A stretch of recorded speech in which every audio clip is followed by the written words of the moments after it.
Who is the lover? Allah. Who is Ar-Rahman? Allah. Who is Al-Mannan? La ilaha illallah, Muhammadur Rasulullah. Muhammad is the messenger, to Allah is our return.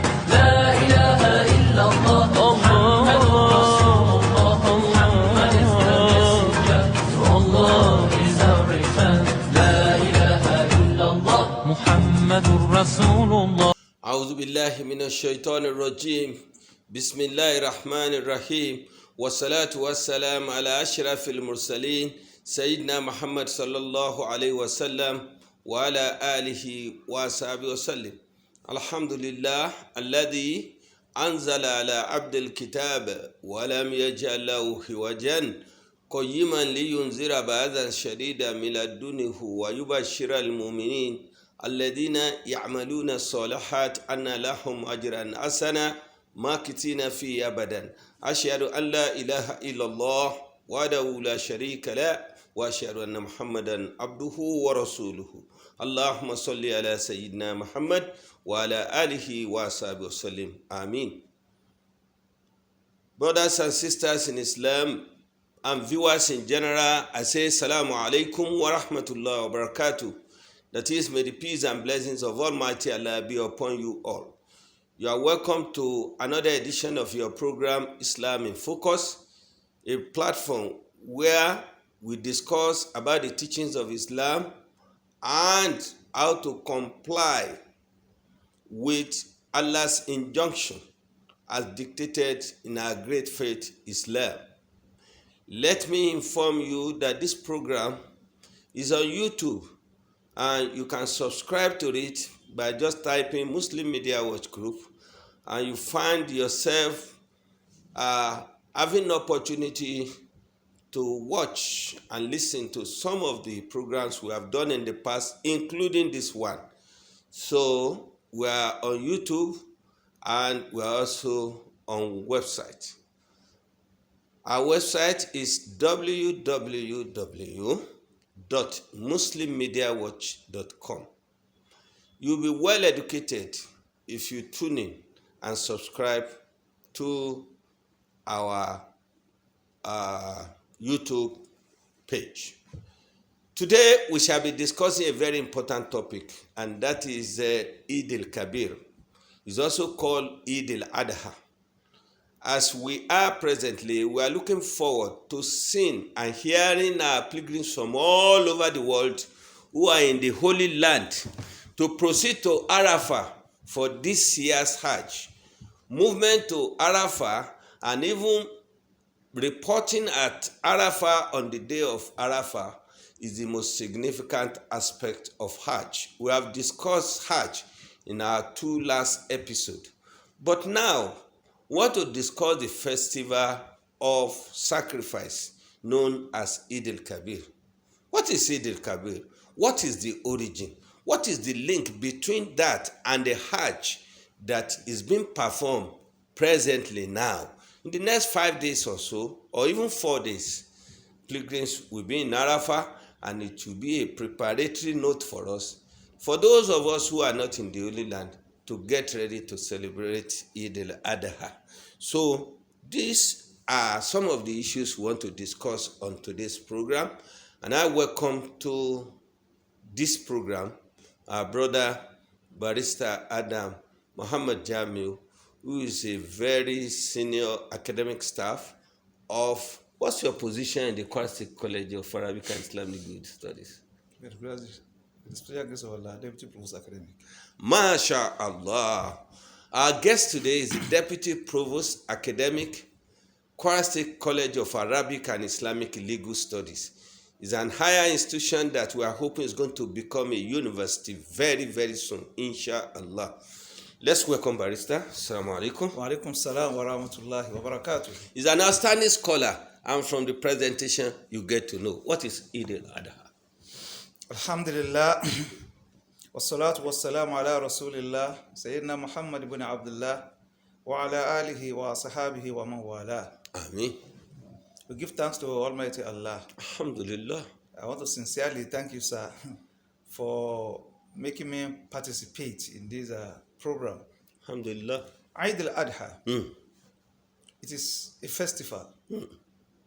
Perhaps I will start by saying that Allah has legislated two important festivals to the Muslims. Allahu Akbar. And these two festivals, they are in recognition of special act of ibadah. Allahu Akbar. The first one is Eid al-Fitr, which comes at the end of fasting period in Ramadan. And the second one is Eid-el-adha, coming at the end of pilgrimage rites. Allahu So Akbar. the two important festivals in Islam, they are in connection with the acts of worship. Eid-el-adha, from the name, it is a festival in which we make sacrifices. Some people call it Eid-el-Kabir, that is the major Eid. Eid-el-Kabir, the major Eid. This Eid, just like the matter of pilgrimage, did not start with the Rasul sallallahu alaihi wasallam. Allahu Akbar. Allah has a link with which his prophets they carry out his injunctions. And whatever the prophets in the past have carried out and become legislation, they are secured, protected, and also guaranteed for the Rasul sallallahu alaihi wasallam. Eid-el-adha started with Prophet Ibrahim alayhi salatu wasalam. Allahu Akbar. It started with him. And how did it even start? We are all students of history.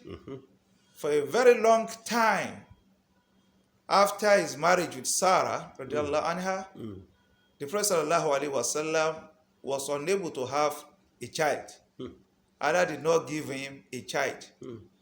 By that time, Prophet Ibrahim was close to 100 years. And we all know that at that age, except for the special grace of Allah, for a man to be able to procreate, it will become the will of Allah, subhanahu wa ta'ala. Of course, all of us that we procreate even at younger age, it is all at the will of Allah, subhanahu wa ta'ala. And like a human being, he was so much interested in having children.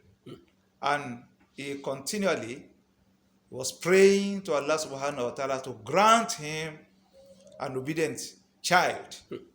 And Allah accepted his prayer through one of his wife, Hajar, radiallahu anha. So, according to Quranic story, Allah subhanahu wa ta'ala, Ibrahim alayhi salatu wasalam had a covenant with Allah subhanahu wa ta'ala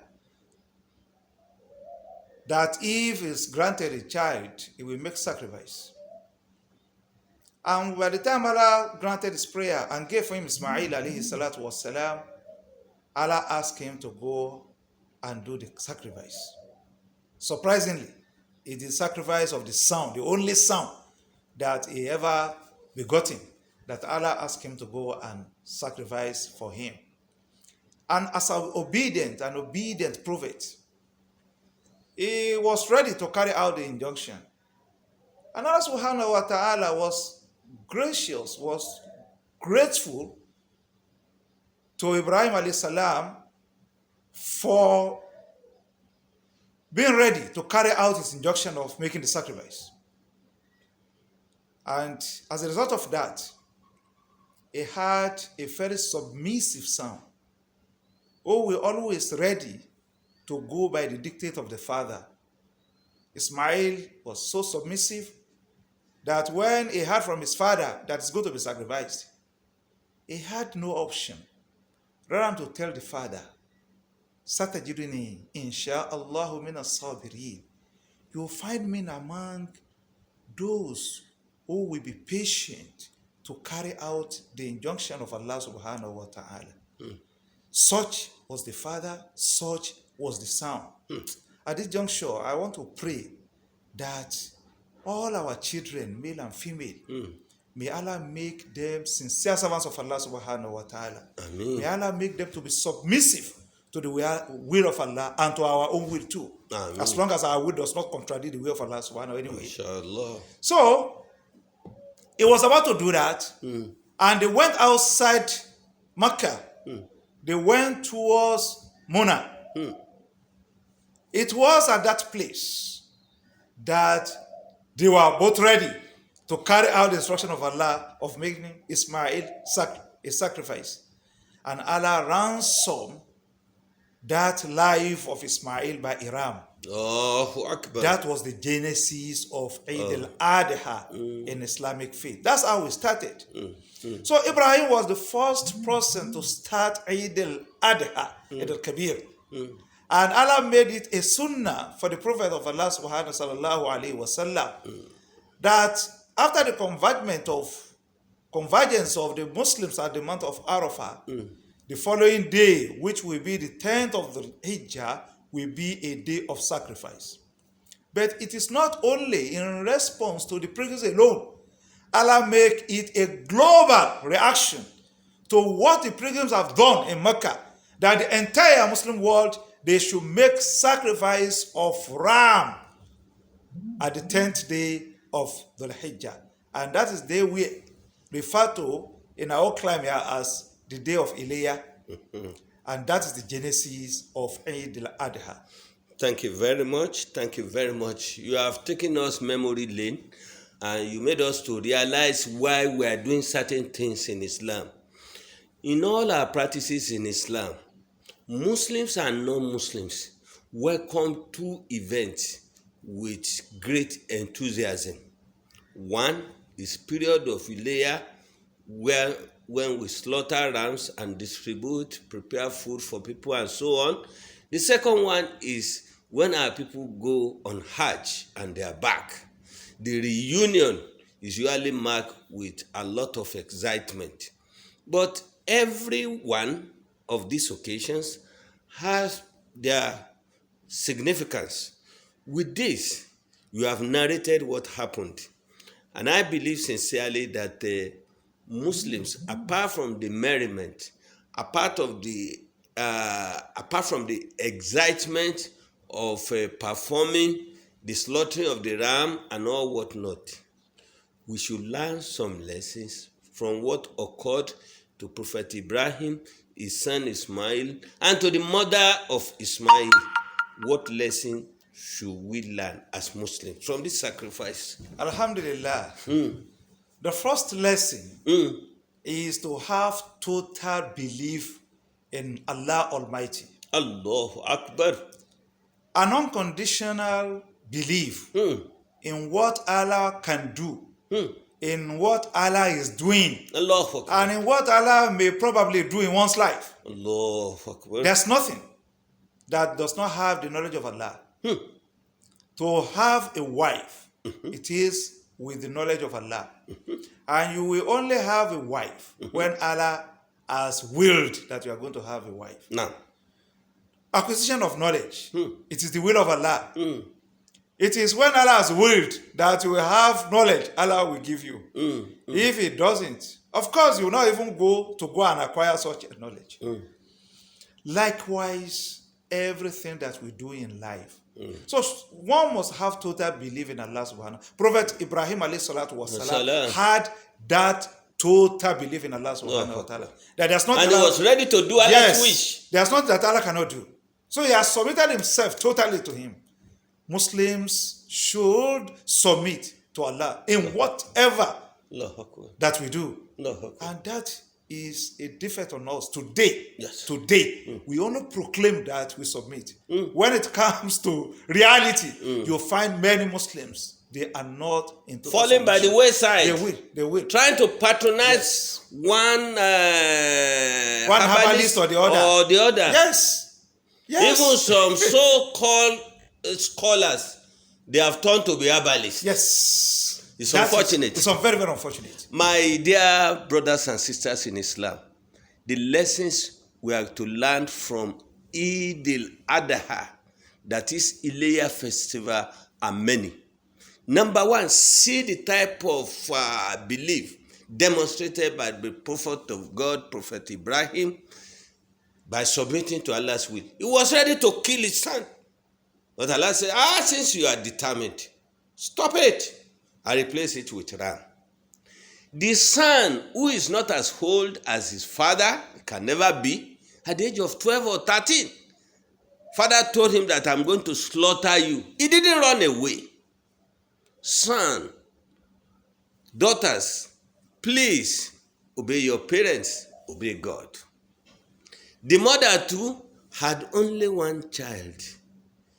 He didn't pull the dress of the father that, the only child I have, want to slaughter it. Which God asked you to do that? I will never allow you.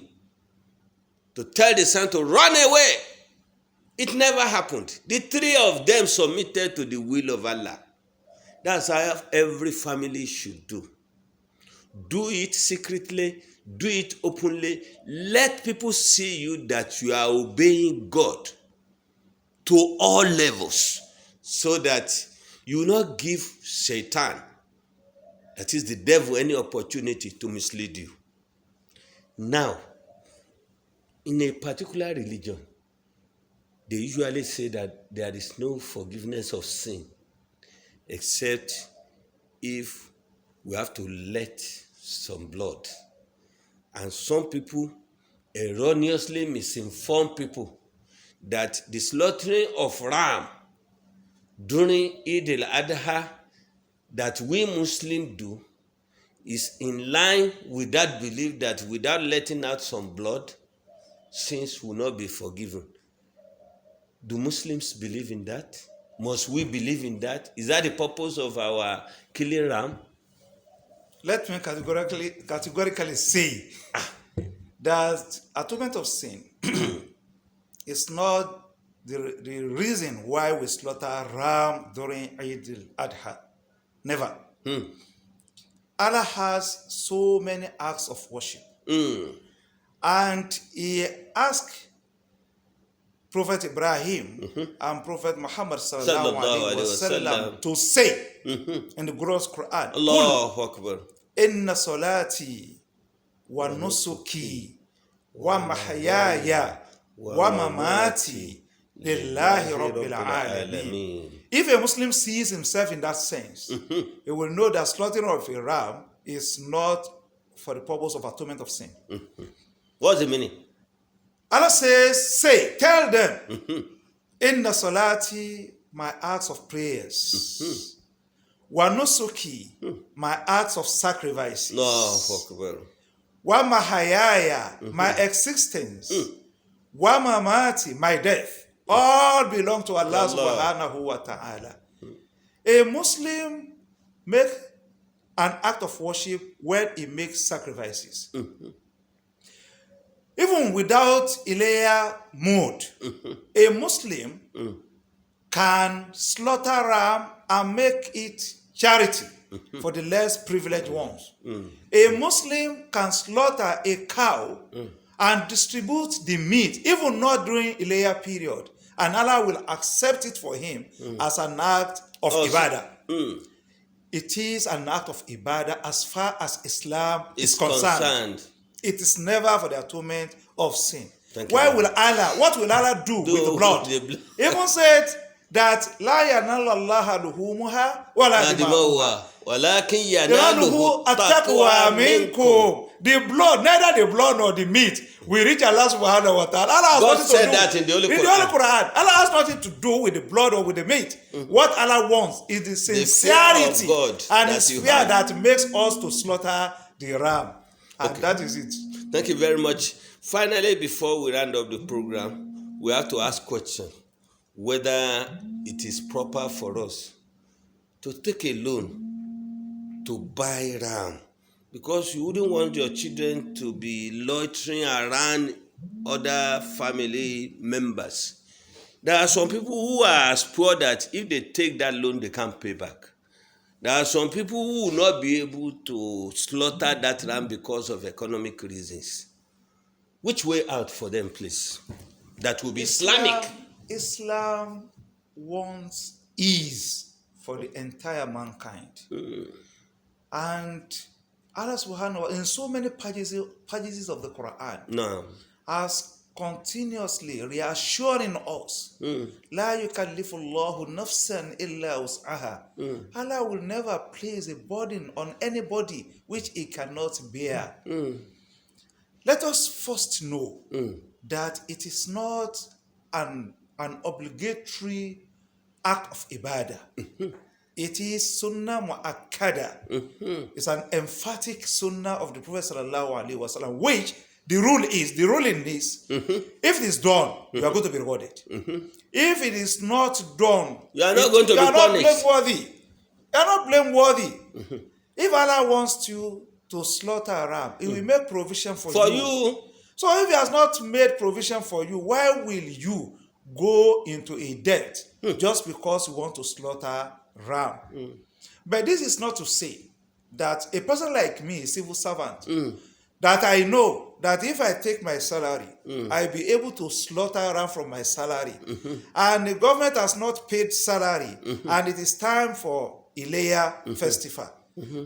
In this kind of arrangement, if I take loan because I know that immediately my salary comes, it is not a difficulty for me to pay. In that sense, one can do. But if it's not in that sense, especially those who are even having debt on their neck, Allah will not ask us to go into sacrifice when you even have debt that you must repay, or that you are not financially competent to slaughter ram. No, you don't go into borrowing. That is not Islam. Islam is a religion of ease. It's not a religion of difficulty. And Allah will not even add more difficulty for you. Allah will always want you to go into ease and ease and ease. No more, no less. Thank you very much. Before we round up, finally, there are some Muslims who indulge in certain activities that are unlawful during celebrations, whether Eid-el-Fitr or Eid-el-Kabir or any other festival. So as a way of saying that they want to enjoy themselves, they go into this festival by finding a way to hang themselves out by taking alcohol. What have you to tell them? A'udhu billahi minash shaitanir rajim. Muslims should realize that whatever is lawful throughout your life. Whatever is haram throughout our life. Allah subhanahu wa ta'ala has made the halal by the time He revealed the message to the Prophet sallallahu alaihi wasallam, and He has made the haram, unlawful by the time the Quran was revealed. At no time can human being legalize what is haram, and at no time can human being make haram what is lawful. So those who, in the name of festival or festive mood, indulge in all these forbidden things, they are not doing anybody any harm except their themselves. Own souls. Alcohol is haram throughout a Muslim life. Adultery is is haram throughout a Muslim life. If you hang out during festival and you commit sin, Allah will record it for you as a sin. It's not because you are in festive period, then you can do what you like. A Muslim is not allowed to do what he likes. He can only do things according to Islamic dictate. So those of our brothers who are preparing for that, please go and shun that habit. Shun the idea. It's un-Islamic. Don't go into sins when Allah has cleansed you spiritually. Why would you want to go into sins? And you can never know when you are going to die. If in the course of that you die, then you are dying as an unbeliever. And the repercussion is on the day of resurrection, all what you have done in life, they become useless. All your prayers, all your siyam, everything becomes useless. If you die in a state of unbelief. One single unlawful act. Because if you drink, in the next 40 days, your prayer is not accepted. What if you die within that 40 days? Period. Alhamdulillah, brothers and sisters in Islam and viewers in general, we seize this opportunity to thank Almighty Allah for keeping us alive and in sound healthy today. We have discussed the issue of forthcoming Eid-el-adha that we know as Eid-el-Kabir. It is an injunction of Almighty Allah that we should slaughter ram as part of sacrifice during the event, emulating what our Prophet Ibrahim did, the Holy Prophet Muhammad did it as part of the practice of Islam, and we are emulating them in what they are doing. And it's part of our religious duty to do it. But those who are not solvent, who don't have the economic power to buy ram, please celebrate. People will bring for you as if you kill ram yourself, because those who will kill the ram are expected to divide it into 3. 1 for the family, 1 for the less privileged, and the other for those that do not have opportunity to kill ram. So they can't eat it alone. So you are part of them. So Islam is a single family, and we should be in that moment of happiness all together. May Allah give us opportunity to have the celebration in peace and in sound health. On our program today, we are privileged to host the Deputy Provost in the Kwara State College of Arabic and Islamic Legal Studies, Barrister Ada Muhammad Jami, as our guest. Next week, he will be coming to talk to us on the same topic, because we shall be, inshallah, in Ileya mood that time. I hope you will come, inshallah. Inshallah, I'll make it easy for us. Jazakumullahu khairan. So, Jazakumullahu khairan. And together, we are saying to our people, Wassalamu alaikum wa rahmatullahi wa barakatuh. Allahu Akbar, Allahu Akbar, Allahu Akbar, Allahu Akbar. All praise is due to the one and only. He is the master of all creation. All praise is due to the one and only. He is the master of all creation. He's the sustainer and the maker.